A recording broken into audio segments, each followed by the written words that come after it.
오늘 우리 함께 보신 말씀 다니엘서 7장 1절부터 8절까지 말씀입니다. 구약성경 1244면입니다. 다니엘서 7장 1절부터 8절까지 말씀입니다.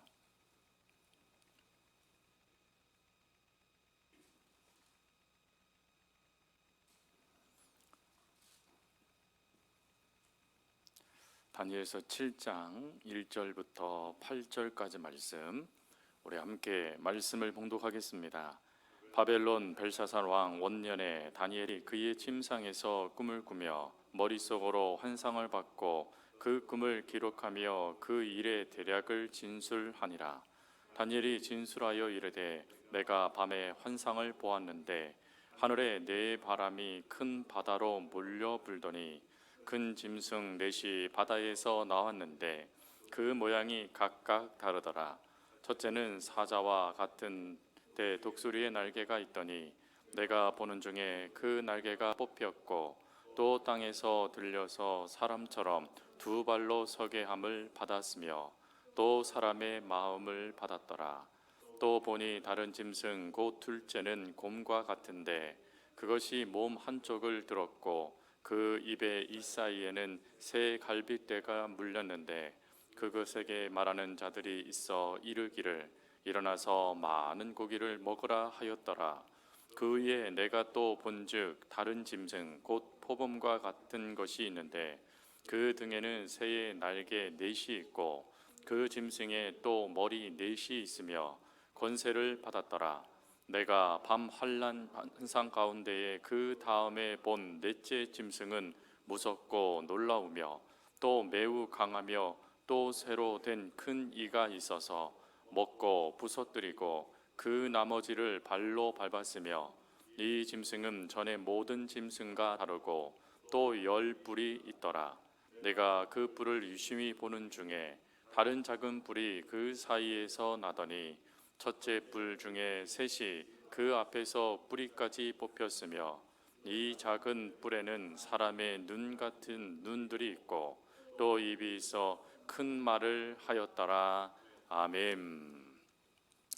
다니엘서는 크게 두 부분으로 나누어져 있습니다. 다니엘서 1장부터 6장까지는 다니엘이 실제적으로 역사적으로 경험했던 실제 사건들이 기록되어져 있고 7장부터 마지막 장까지에는 환상, 다니엘이 꾼 환상과 그 의미들이 기록되어져 있습니다. 그래서 다니엘서는 앞부분과 뒷부분이 전혀 다른 내용으로 기록되어져 있죠. 하지만 또 다르다라고 완전히 다르다는 뜻이 아니라 그 관점, 또 보여주는 그 시선이 다르다는 것만 기억하면서 말씀을 우리가 듣기를 원합니다. 오늘 말씀은 다니엘이 환상을 본 말씀이죠. 이 환상을 본 말씀 가운데 다니엘은 그 환상이 얼마나 두렵고 또 얼마나 무서웠던지 그는 그 환상 가운데 근심하고 번민하였다라고 이야기를 합니다. 여기서 이 근심하다라는 이 단어의 원 의미는 찔리는 것처럼 슬프다라는 의미입니다. 즉 그 본 환상이 다니엘로 하여금 꿈속에서조차도 고통을 느끼게 만들었다라는 것입니다.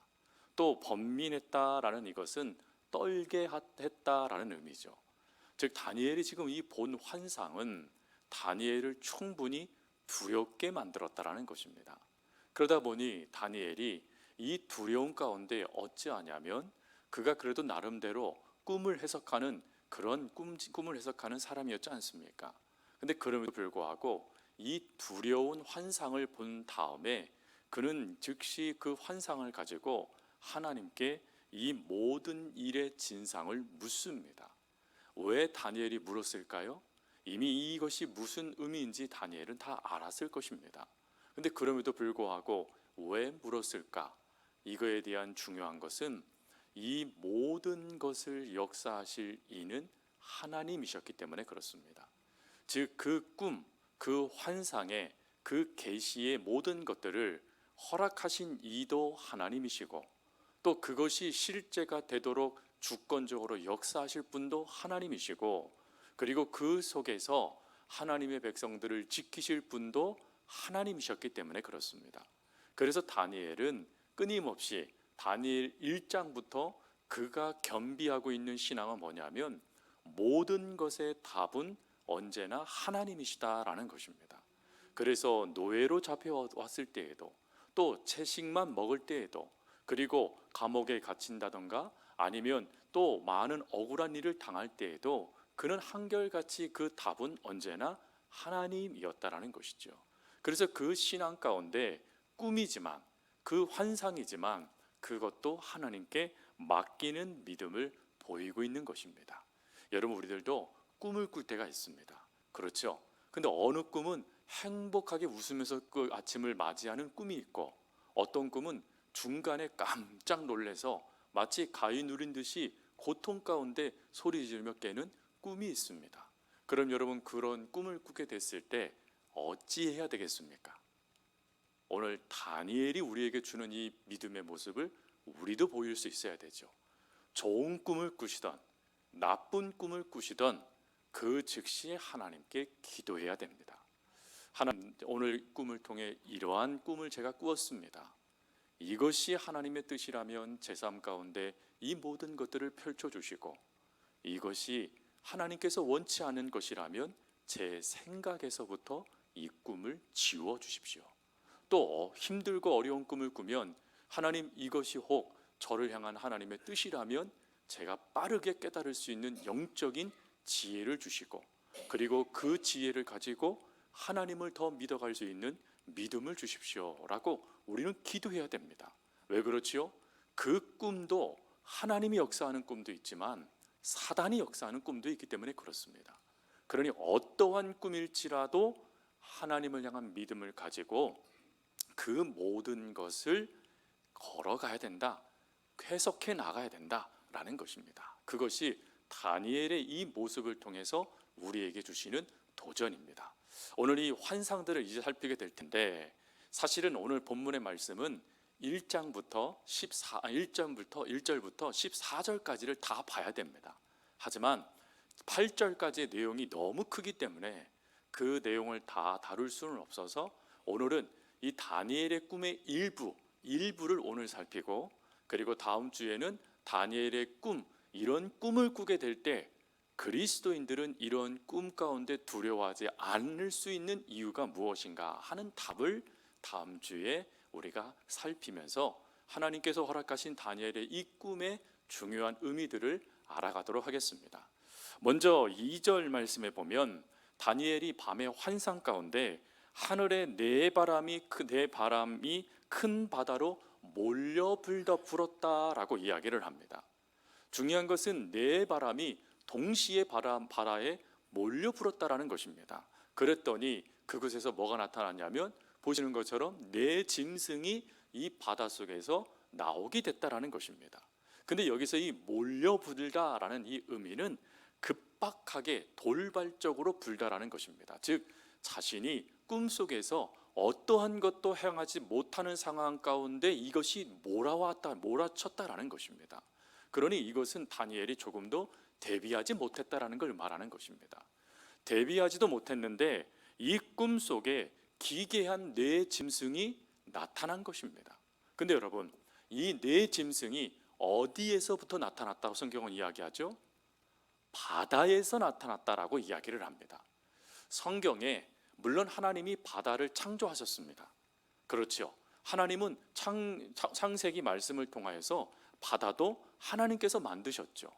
근데 유대인들의 관점에서 이 바다는 하나님의 창조의 역사를 기억하는 도구가 되지 못하고, 오히려 이 바다는 유대의 사관 그리고 성경의 관점에 의하면 하나님을 대적하는 세력으로 표현되어집니다. 그래서 성경 말씀을 곳곳에 보면 이 바다를 뭐까지 얘기하냐면 음녀다라고까지 얘기했습니다. 즉 유대적인 관점에서 바다는 모든 것을 삼키는 곳이고 파괴하는 곳이라고 믿었다라는 것입니다. 더군다나 리워야단이라는 그 마귀, 그 두두머리도 바로 이 바다에서부터 나타나게 되죠. 그래서 하나님께서 그것을 어떻게 하십니까? 바다에서 그 머리를 깨트려 버리십니다. 완전히 바다를 없애버리시는 겁니다. 심지어 여러분, 후에 예수님께서 재림하게 되어졌을 때, 재림하게 될 때 뭐가 사라집니까? 바다가 사라집니다. 왜 바다가 사라지죠? 그곳에 있는 어류들은 어떡하라고요? 그것은 뭘 의미하는 것이냐면 음부, 사단의 모든 세력이 깨어졌다라는 것을 말하는 것입니다. 즉 하나님은 바다를 완전히 없애버리셨다라는 그 의미가 아니라 바다로 상징되어지는 악의 세력을 멸절하셨다라는 것을 말하는 것이죠. 그러니 악의 세력이 멸절됐으니 하나님의 나라가 다시 이 땅 가운데 도래하게 됐을 때 이 땅에 뭐가 없겠습니까? 죄가 없는 것입니다. 거룩함만 있는 것이죠. 그것을 표현되었을 때 요한계시록 말씀에 가보니까 바다를 없애셨다라고 표현되신 겁니다. 바로 이 악함, 즉 죄악이 가득한 곳이라고 상징되는 바다에서 내 짐승이 나타났으니 이 내 짐승의 모든 모습이 어떡하겠습니까? 결론은 악하다라는 것입니다. 악한 모습이 내 짐승의 모습을 통해서 나타나게 되는데, 바로 그 내 짐승의 모습이 앞에 보여지는 화면의 그림처럼 이와 같은 모습으로 나타나게 됩니다. 근데 좀 구체적으로 좀 살펴보면 첫 번째 짐승은 사자인데 독수리의 날개를 갖고 있죠. 사자인데 독수리의 날개를 갖고 있다라는 이것에 대해서 대부분의 성서학자들은 이 짐승을 어느 나라로 빗대어 설명하냐면 바벨론 제국을 빗대어 설명합니다. 실제로 바벨론 제국의 상징 조각물들을 보면, 그 다음 사진을 좀 보여주시면 상징물을 보면 이렇게 되어져 있습니다. 사람의 얼굴에 있는데 사자의 몸이고 날개는 독수리의 날개. 이것이 바벨론의 상징입니다. 그럼 이건 뭘 의미하는 것이냐면 바벨론이 그 힘과 역사를 가지고 하늘도 대항하고 땅도 정복해 간다라는 것을 말하는 것입니다. 여러분, 이 하늘을 대적했다라는 이것을 듣다 보면 누가 생각이 나죠? 즉시 느부갓네살이 생각나셔야죠. 느부갓네살이 하나님의 역사를 놓치니까 그가 성벽을 걷다가 뭐라고 말했습니까? 이걸 다 누가 이루었느냐? 내가 이루었다라고 하여 하나님 앞에 꾸지람을 받지 않습니까? 그 꾸지람을 받는 것을 또 오늘 환상에 어떻게 되어 있냐면 날개가 꺾였다라고 되어져 있습니다. 즉 더 이상 하나님께 대항할 수 없는 나라로 하나님께서 만드셨다라는 것이죠. 그래서 느부갓네살이 어떤 조서를 내립니까? 하나님만이 진짜 하나님이다 라는 조서를 모든 나라에 그가 조서로 내리지 않습니까? 바로 그걸 말하는 것입니다. 그래서 첫 번째 이 형상은 바로 바벨론을 형상화했다라고 이야기를 합니다. 근데 꺾여짐을 통해서 이제 더 이상 그 힘을 발하지 못하고 그 나라가 쇠락하게 된다라는 것을 예언한 말씀이죠. 또 두 번째 짐승은 곰인데 입에 갈빗살 3개를 물고 있는 곰입니다. 앞에 보이시죠? 딱 눈에 보이실 겁니다. 그럼 이 곰은 뭘 의미하는 것입니까? 성경에 이 곰은 메대와 바사의 연합군을 말하는 것입니다. 그러면 이 새 갈빗대는 뭘 의미하는 것이죠? 갈빗대는 사람의 몸 아니면 짐승의 가장 중요한 장기를 보호하는 것이죠. 그럼 이건 뭘 의미하는 것이냐면 새 나라를 삼켜버린다라는 것을 말하는 것입니다. 실제로 바다와 메대의 연합군들은 새 나라를 완전히 정복해 버렸습니다. 그 나라가 바로 역사를 보게 되어지면 그 새 나라가 바벨론, 애굽 그리고 리디아라는 나라였다라고 합니다. 이 세 나라를 정복을 하는데 이 곰이 갈빗대를 입으로 물고 있는 것처럼 어떻게 정복을 했냐면 잔인하게 그 나라를 마치 짐승이 삼키듯이 나라를 정복했다라고 합니다. 그걸 그대로 이 환상으로 하나님이 보여주신 거죠. 또 세 번째 짐승은 표범과 같은데 새 날개를 갖고 있는 그런 짐승입니다. 하나같이 일반적인 짐승은 아니죠. 그러면 이 표범은 뭘 의미할까요? 대부분의 성서학자들은 또 이 표범을 알렉산더 대왕을 가지고 이야기를 합니다. 그래서 알렉산더 대왕의 그 그리스 군이 어찌합니까? 신속하게 나라를 정복해가는 그 일반 역사에도 찾아볼 수 없을 정도로 정복 사업이 아주 빠르고 매서웠다라고 합니다. 근데 날개까지 달려있으니 뭘 의미하는 것이죠? 그 역사가 아주 급박하게 이루어졌다라는 것을 말하는 것입니다. 그런데 아무리 급박하게 이루어져도 어떻게 되어집니까? 그 나라도 망하게 되어지는 것이죠.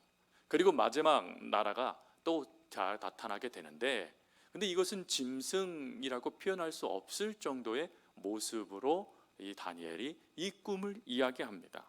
즉 일반적으로 도무지 쳐다볼 수 없는 모습인 것이죠. 실제로 이런 모습은 아닐 거라 생각합니다.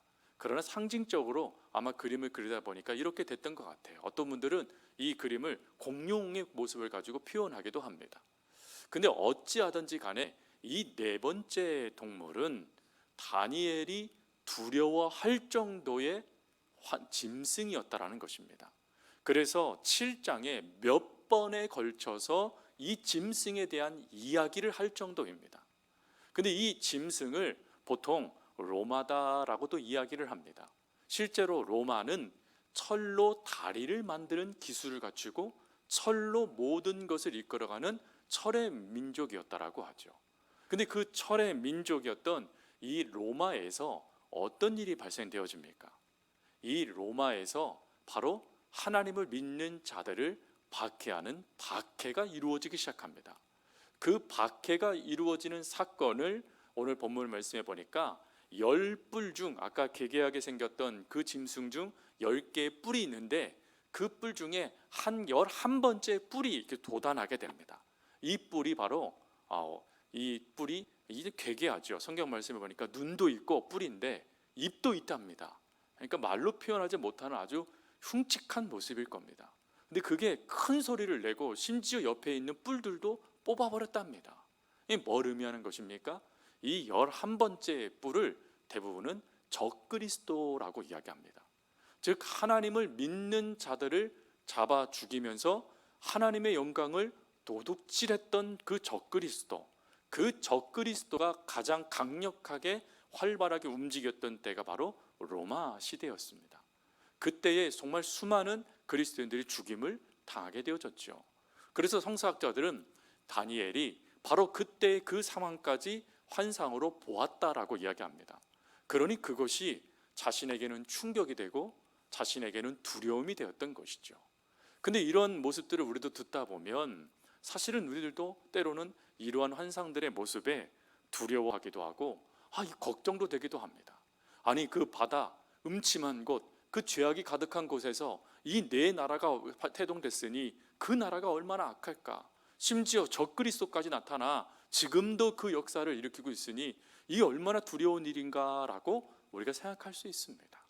그런데 여기에서 만약에 말씀이 멈췄다면 그 생각이 맞을 수 있을 겁니다. 하지만 다니엘서는 여기에서 말씀이 멈춰지지 않습니다. 다니엘서는 그 다음 말씀이 더 중요한 말씀입니다. 즉 앞부분에 사실은 저 이미지를 보여드릴까 말까 고민을 많이 했어요. 왜 그런 줄 아시죠? 저것만 이미지가 남거든요. 와, 어떻게 그렇게 생겼지? 이것만 생각할 수 있으시기 때문에 저걸 보여드릴까 말까 하다가 그냥 보여드렸는데 이제 다음 주에는 이걸 싹 잊으셔야 됩니다. 왜 다 잊으셔야 되냐면 그 흉측하고 정말 괴괴하고 도무지 사람의 힘으로는 그 나라가 굴복당할 수 없을 것 같은 그 강력함이 완전히 무너지는 역사가 발생되거든요. 근데 그 완전히 무너짐의 역사가 누구로부터 주어졌느냐, 이게 중요한 겁니다. 그게 바로 하나님으로부터 주어졌다라는 것입니다. 그러나 여러분, 다니엘서에 절대 주제가 있다고 제가 말씀드렸습니다. 다니엘서의 절대 주제가 뭐죠? 하나님이 뭐요? 이 역사의 모든 주관자는 누구십니까? 하나님이시다. 모든 것을 능히 이루실 분은 누구십니까? 하나님이시다라는 겁니다. 그 하나님이시다라는 것을 다니엘이 또 환상 가운데 이야기해 줘요. 우리는 그것을 다음 주에 살피게 될 겁니다. 근데 말씀을 맞추면서 우리가 한 가지를 더 살피셔야 돼요. 그것은 지금 다니엘이 이 환상을 언제 보았는가 하는 것입니다. 다니엘의 이 환상은 80세 노년 때 본 환상이라고 얘기하지 않습니다. 대부분의 신학자들은 60대 중반에 본 환상이라고 얘기합니다. 즉 다니엘이 극심한 고통을 당하고 여전히 그가 높은 위치에 올라갔지만 대적들이 가득했고 또 이스라엘 민족들은 여전히 노예의 삶을 살고 있을 그때에 이 환상을 보았다라는 것입니다. 그러면 그 환상을 보았을 때 다니엘은 우리에게 어떤 메시지를 하나 던져주고 있냐면 이 짐승이 어떻게 이 땅 가운데 나타났느냐 하는 것을 먼저 이야기해 줍니다. 여러분, 이 짐승이 스스로 자기가 바다에서 나왔나요? 아니죠. 성경이 분명히 말씀났잖아요. 내 방향에서 바람이 몰아쳐서 내 짐승이 나왔습니다. 성경에 바람이라는 이 단어는 하나님을 상징할 때 쓰여지는 단어입니다. 즉 이 악한 존재조차도 누구 손에 있다라는 것입니까? 하나님 손에 있다라는 것입니다. 그리고 그 나라들이 곧 멸망당해요. 그럼 또 뭘 의미하는 것입니까?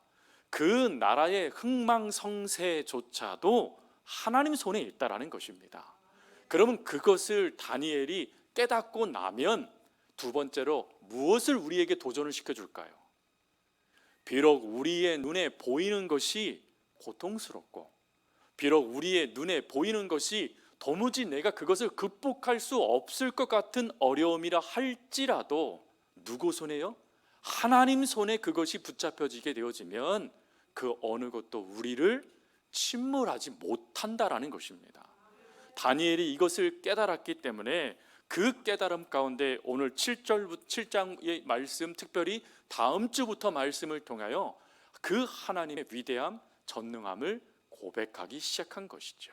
말씀을 마치면서 성도 여러분, 이 땅의 모든 것, 자신의 스스로 되어지는 것은 아무것도 없습니다. 다 하나님의 손 안에서, 하나님의 주권 안에서 이루어지는 것입니다. 즉 이 땅의 모든 주인은 하나님이시라는 것이죠. 그 하나님을 우리가 믿고 있어요. 그 하나님이 우리의 아버지가 되어주셨습니다. 그러니 우리는 어찌해야 됩니까? 신뢰해야 되죠. 하나님을 신뢰하며 그 하나님을 의지하며 나아가면 되는 것입니다. 그러면 사자굴일지라도 또 풀물 뿌릴지라도 하나님의 주권하심과 구원하심은 우리를 충분히 구원하고도 남는 역사라는 것이죠. 그러니 이것을 믿고 어떠한 것에라도 흔들리지 말고 하나님을 향한 신뢰함과 그 믿음을 가지고 끝까지 걸어갈 수 있는 저와 여러분들의 삶이 될 수 있기를 간절히 주님의 이름으로 부탁드립니다.